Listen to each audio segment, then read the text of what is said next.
Hello,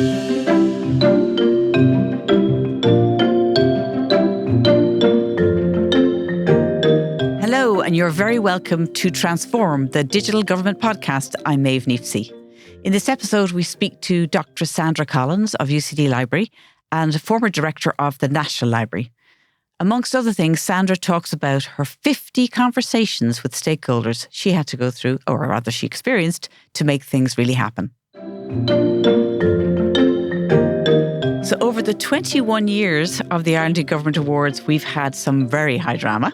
But one of my favourite moments was when my next guest shed a little bit of a tear when her team won the overall award. One could say that she saved our history. I think it's a definite statement that's worth considering.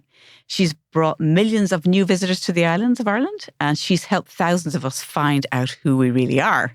So it's a big, huge welcome to Dr. Sandra Collins, who is a transformer, and welcome to the podcast. Thanks, Maeve. Lovely to be here. Oh, not at all. So you did shed a tear, didn't you, when the Taoiseach presented you with your award at the... In fact, it wasn't an award, it was 3 awards at the Ireland eGovernment Awards. And I was thrilled that it meant so much to you, right? But also that, you know, it brought your work out of the basement into the sunlight, really, didn't it? Exactly. And I think that's literally so, actually, because my office was in a basement in the Royal Irish Academy, and I had the team there with me. And it's a moment I don't think any of us will forget. It was really very meaningful. It was such a lovely surprise. And to have won the 3 awards as well, it was going from, oh, I can't believe it, to I really can't believe it, to this to this is amazing. Yeah. So we really meant a lot at the time, I think, because it was a huge recognition to have the awards presented by Taoiseach. It's just such a meaningful thing. It was really big deal for myself. Did you expect it at all? No, not at all. No way. So I said to the team, look, we should enter this, we should put our best foot forward and so on. I'm a big optimist, a big believer in the value of recognising work and so on. But I didn't for a minute think we'd win it. And I never imagined we would kind of sweep the boards, as it were. You and did, take you home swept the boards. 3. Yeah. Your name just kept popping up. Yeah. And, you know, I'm just saying this as a segue, but people, are you listening? Enter the awards, no matter how small or big your project. Exactly. You have a chance to win, right? Yeah, exactly. That's it. And even if you don't think you might be very, very pleasantly surprised. And the worst that can happen is you have a brilliant day networking with other people, right? Exactly. That's right. And it's always really useful to write up what you've done. And I remember the form kind of pressing us to think about what was the value of it, how we could explain that. And I always think you press yourself to explain why this matters, what's important. It really helps you understand it yourself as well. Look, it did make a difference to you. I'm not just saying that. You tell us about what the impact was of actually winning an award on you and your colleagues and your team. Yeah. So I really think it made a huge difference to our profile and raising awareness of what we were doing. So we started, I was the first person appointed to the Digital Repository of Ireland, sitting with one colleague in a basement in the Royal Irish Academy going, how are we going to do this? So you started with nothing, right? Exactly. You in a basement and another person. Yeah, that's it. So it was a greenfield project. It was PRTLI funded through the HEA, this wonderful funding stream to build infrastructure, research infrastructure for the country. And we had amazing principal investigators, really senior researchers in all our partner institutions. But the day-to-day work, they're really getting it up and going from that empty office. It was a startup. You were in a startup. Did anyone ever tell you that? But you were in a startup. Yeah, I think at times that's right. Yeah, it is. Like we grew to about 50 people at our biggest moment. A lot of it was project funding and it wasn't sustainable. But our big challenge was it was project funding to build a national digital infrastructure. And how do you square that circle? How do you make a long-term permanent repository out of project funding? And I think there's 2 things I'd love to talk to you about. One is that you didn't actually have any material, so you're completely reliant on collaboration from other departments because they owned the material. Yes. So let's talk about that in a second. But firstly, Just explain, why is it important, a digital repository? What is it all about? Yeah, so it is about preserving our digital legacy for generations to come. So we'd all have a sense, if you visited the National Gallery, you can imagine people preserving the paintings, conservator at work, the paintings on display, the pleasure you feel as you look at them, hundreds of years old, you get a glimpse into history. But what about the material and the art and the history that we're making today? So much of it is entirely born digital. So photographs are nearly all digital now, aren't they? We look at contemporary art installations. They might be video, they might be entirely digital. And our records, nobody sends a letter anymore. They send an email. It's really not as much pleasure to receive in the inbox. But those are all the records that we need to save for the future. And it's a big job. So getting the sense of capturing of our history as we're creating it, of our contemporary society, our culture, and making sure that 100 years from now, people can still enjoy that and engage with it. And I suppose understand our social history, because it'll be embodied because we're living digital, it'll be embodied in digital. Exactly. Yes. I think maybe one of the things that might make people stop and think is our census is going digital, and we think of our genealogical records, how you might trace your family tree. One of the first things you'll go to is the 1911 census held by the National Archives, and that's digitised and online, which is a priceless resource, but it really comes from those paper records. They are, more than 100 years old. They'll be very fragile. We're safer to look at them online. But as our census, our contemporary census that we fill out moves online, what will that look like 100 years from now? Yeah, absolutely. And have there been any extraordinary finds or outcomes of the digital repository that you could share with us, just to give us a sense of it?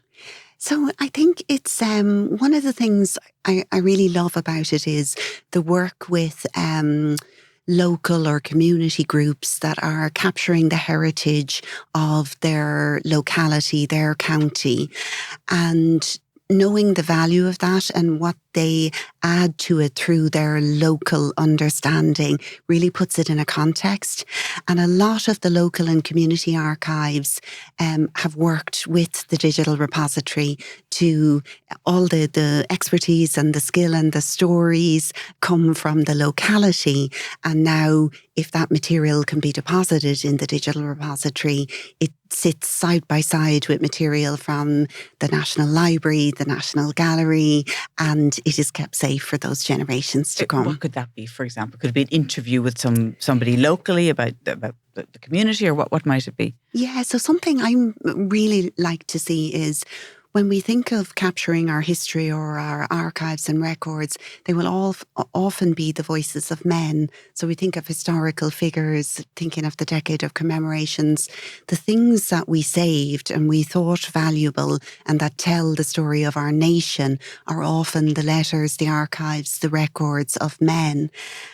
But at the same time, half our population was living the lives of women, and capturing women's experience and their voices and placing that alongside a lot of our, what we call our social history is really the voices, stories from our homes, from our schools. So capturing and putting back women's voices and women's stories, which is 50% of our life. I think that's a really, really valuable and important thing to do, and could very, very easily be lost otherwise. Yes. I remember doing a book on some Dominican nuns when I was in publishing a long time ago, who had travelled across from Ireland to New Orleans.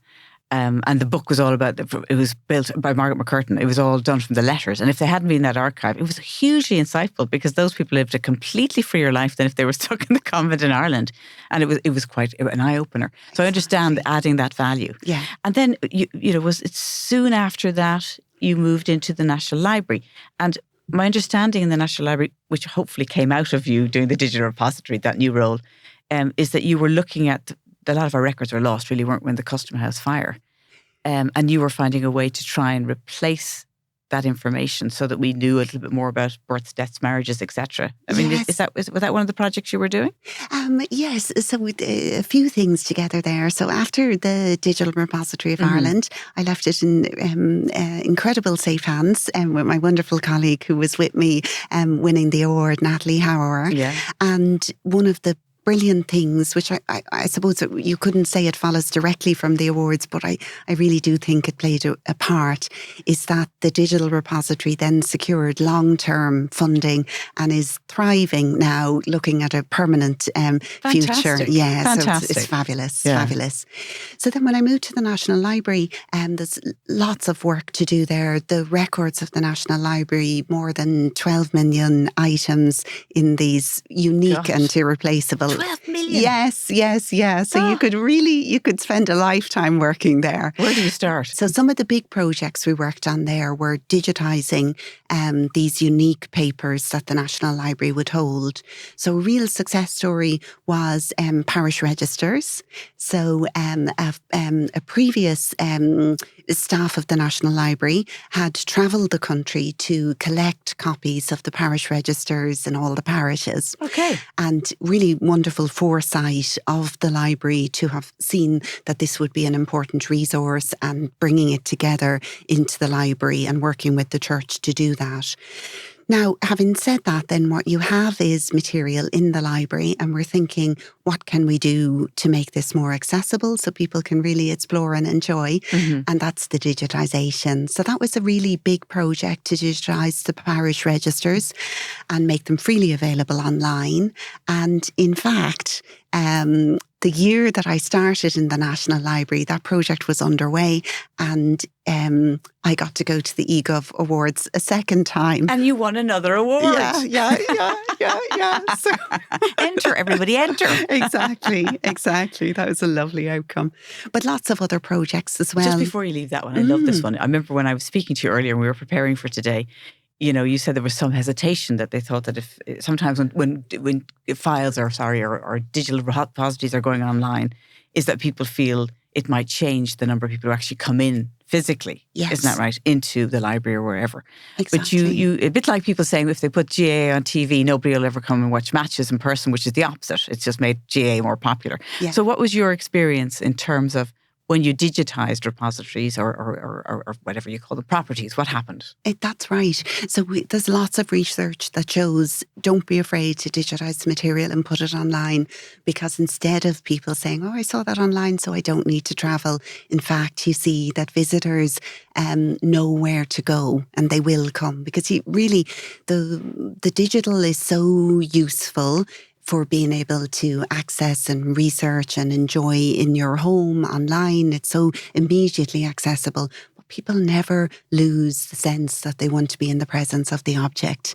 So if you have somebody's family history, if you have their great-grandfather, their grandmother on a piece of paper, they have an emotional experience when they connect with it physically. So they can get the information online. If we digitised it, they can get started on their family tree. But to be in the presence of history is really, you'll never replace it. And it's funny because I can imagine that, because if any of us who watch Who Do You Think You Are? Yeah. People who have, 15 generations back and they're crying about finding the fact that they died of typhoid, So there's something very tangible about real records. So Exactly. in fact, they're bedfellows, aren't they? Exactly. And is sometimes there a fear, do you think, when you're doing a digital transformation project like that people feel the role that they play in owning and minding and caring for a product or I suppose what they call them, treasures, Yes. is going to be eroded? Yeah, well, I mean, there are complications in it as well. So when you digitise material, there's the same expertise involved in caring for the physical object as the digital object. And I suppose something I've always tried to do is say, one is not subservient to the other, one is not the more important than the other. They're both really important. Let's be brilliant at them both. So things people would worry about when you digitise is copyright, or there might be sensitive data in an archive that you might expose in a way where you can keep a tighter control with the physical artifact as you provide access to it in the reading room. So it's really, I suppose, what you want is the expertise, bring it all together, the digital expertise, the physical expertise, the deep understanding of what the material itself, what it means and what we can do with it. And when you're picking technologies to, support you in what you're doing, do you tend to look for leaders outside of Ireland and say, well, I'm going to look at what they're doing, I'm going to replicate that? Or how do you approach it? Well, I suppose there's a few different ways. It's really about finding best practice and then understanding what works in your institution. So in the National Library, there's an absolutely fabulous team doing all the digital work, and they set up a studio there. A thing librarians would do a lot is we never have a holiday without visiting a library wherever we go on holidays. You're that kind of wacky bunch of people. That's it, exactly. You can't stop us. Libraries everywhere. So I can see O'Connell saying, "Oh no, we're not going to do churches and libraries." Yeah. We are. So, no escape. So what the library, the archive, the repository community is a really friendly place to work, and people are very happy to share expertise because we're not taking from each other. Because what you might do in Ireland, the material that you're working with, it speaks to Ireland. It's completely different and unique distinct from the material in other countries. Yeah. Well, okay. So you have nothing to lose. Yeah. And in terms of, experiences that you've had in terms of technology, what have you learned really that in terms of helping you select vendors that might be useful to somebody else going through the same thing? I know it's not necessarily has to be a replica of what you've done, but in a similar area. I suppose it's to start with the long-term view in mind. I think that's one of the key things. So thinking of preservation, we want this to be accessible in 10, 20, 30 years' time. It may be SKUs, as you're doing your procurement, as you're thinking about the system you're putting in place, it puts a balance to the most immediately available and cheapest solution may not be the solution that you need in the long term. I wouldn't call out any particular, I suppose over 15, 20 years, I've worked with lots of different suppliers and vendors. They all bring something with them. We can see some of the markets, I think, are consolidating. You can see one vendor buying another, and that might reduce the number of suppliers that you have available to you. But overall, I guess everything changes so quickly. If I'm thinking of our communication platforms, our social media and so on, the world we have today, I was explaining to my daughter when I was doing my university exams, she's doing hers this week, and I was like, there was no internet. There was, it's very, it's really, so even 30 years ago, we were working in a completely different environment. Yeah. So it'll be the same 10, 20 years in the future. And do you think you have to be a technologist to really drive and run a digital transformation project? No, I feel very strongly about this, and I wouldn't call myself a technologist. I don't think so. So I think what you do is you find brilliant people and work with them. That's my number one advice. And then what it is, like digital transformation, really at the end, it's always about people, I think. So there'll be different solutions and different platforms. I would always start with, what are we trying to achieve? What is the problem? What's the solution? It's never simply a technology. It's always the understanding what the requirements are, understanding what the problem is, and then really digging into what's the best way to solve this. And I know one of the things that struck me, because you talk there, I call them the kind of the pillars, right? And the people pillar and the culture pillar. And you were saying that what you did when you were starting from a greenfield with the digital repository was you drew up a list of all the people that you need to get on side and need to talk to. Yeah. So again, because we've heard this over and over, it's about communication and 100%. And how do you bring people who are maybe a little resistant onto your side or to support you? I remember that first year in the digital repository, because I think I started with that list, and I must have had 50 stakeholder meetings. So this is trying to get to, a decision maker, an important person in what might be a collaborator or a partner organisation for us, and just trying to have that conversation and understand what their needs were and how we might work together and find that, the win-win scenario. So common ground between you. Exactly. Yeah. And then we set up advisory committees and governing committees and really worked hard to make sure that we were getting the best advice and the best oversight so that we could make the best possible outcome. And that through those things, people were kept updated. Yeah, it's communication and it's people and it's always relationships as well, I think. Yeah. And I suppose the other thing is, but it sounds to me like a quality is resilience maybe and patience, because patience isn't necessarily one of my great traits. And I think for most people on the other side of the fence, maybe who aren't in the public sector, that they realise there must be huge patience to keep it going. Yeah, but I guess isn't it a thing people say, you want to go fast, go alone, you want to go far, go with people. I really think that's true. That's excellent. That's a good, I must remember that one next time I get impatient. Yeah, exactly. There were some surprising outcomes, weren't there, during COVID, of happy people having access to repositories. I think it would be really useful to share some of those. I thought they were amazing. Yeah, I think it's some of the some of the nicer aspects of what was a really tricky period. In the National Library, we put all our events and talks online, and we had all that digital material, and we had lovely things like children's collections. And I suppose what I think happened in COVID is people stopped to draw breath. And as we were all waiting for our 5 kilometres to be able to see the sea again, we had a lot of time at home and a little contemplative time. And we saw in the National Library, and I know it's the same across all the cultural institutions and libraries, a huge engagement. People came back. They finally had time to stop and pause. And when you do that, the thing that you really want to think about is what would uplift me, what would fill my soul, my heart now. And so there was huge engagement with the collections across the cultural institutions and the libraries. Was there poetry and some project? What happened there? I remember you mentioning that. Yes. So this is something that we do in the UCD library. It's a really lovely thing. So it's the Irish Poetry Reading Archive. And what we do is we ask poets to come and we record them, much like this, Maeve. And a poet reading their own work is really different than reading it in a book or even listening to somebody else. Something really emotional and unforgettable in it. So we capture that, so we film it and we have the audio and the video of it. And we also ask the poets to handwrite their poem and sign it so that there's a manuscript version as well. And that had huge engagement during COVID. Incredible. We had President Higgins came in and recorded his own poetry as well. Well, you heard it here, folks. Get on there now. Listen to President Higgins.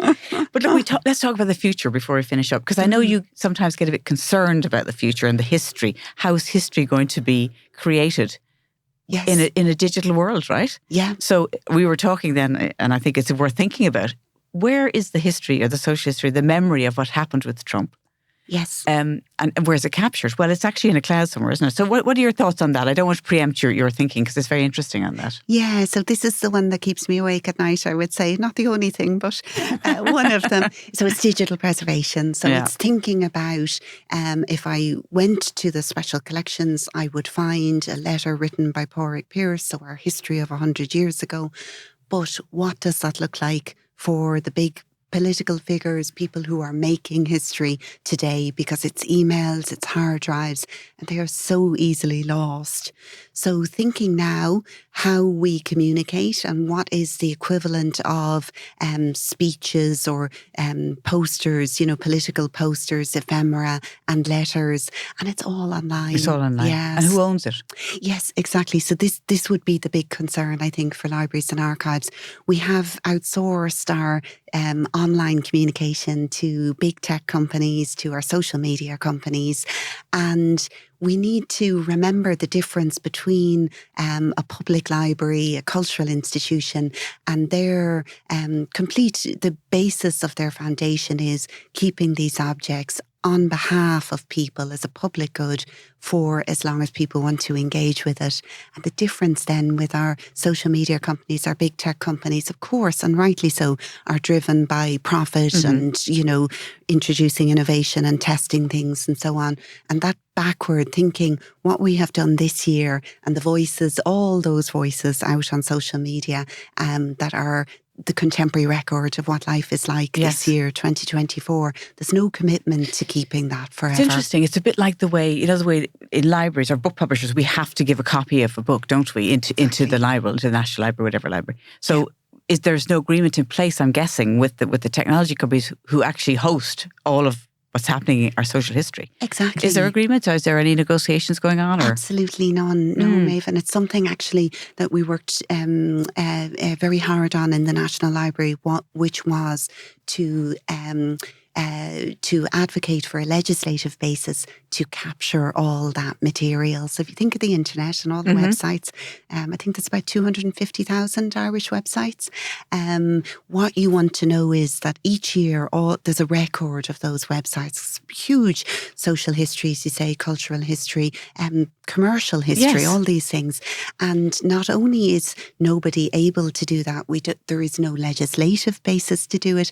It sits with the companies that provide this. And we're only living in the moment all the time. Of course. And we could end up being in the dark ages because nobody would be able to look back and say what actually happened. We don't know. It's in the cloud. Exactly. Or it's gone.